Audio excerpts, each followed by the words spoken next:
America में लाखों dollars की लॉबिंग के बावजूद भारत को सिफारती महाज पर जो नाकामी उठाना पड़ी वो दरअसल उसकी गिरती हुई आलमी साख का वाज़ेह सबूत है। गुज़श्ता बरस मई में जंग में पाकिस्तान के हाथों जिल्लत आमेज शिकस्त के बाद भारत ने अस्करी और अखलाकी दिवालियापन पर पर्दा डालने के लिए बरह रास्त सिफारतकारी के बजाय अमरीकी लॉबिंग फर्म्स पर इन्हिसार किया, मगर ये हर बार भी उसके किसी काम न आ सका।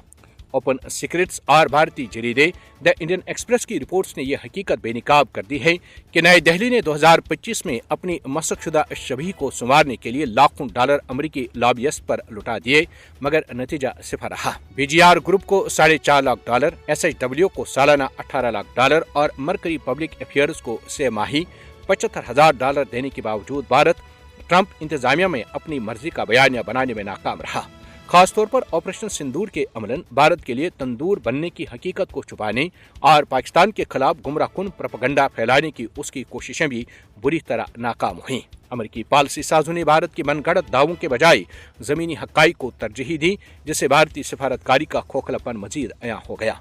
ये सूरत-ए-हाल इस बात का वाज़ेह सबूत है कि आलमी ताल्लुकात में पैसे से बयानिया खरीदा तो जा सकता है, मगर सच और वक़ार नहीं।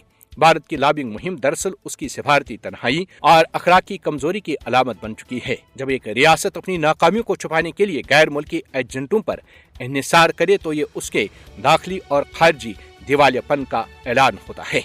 पाकिस्तान के मौक़िफ़ की आलमी सतह पर पजीराई और भारत की नाकाम लॉबिंग दोनों इस बात की गवाही हैं कि सच आखिरकार अपना रास्ता खुद बना लेता है।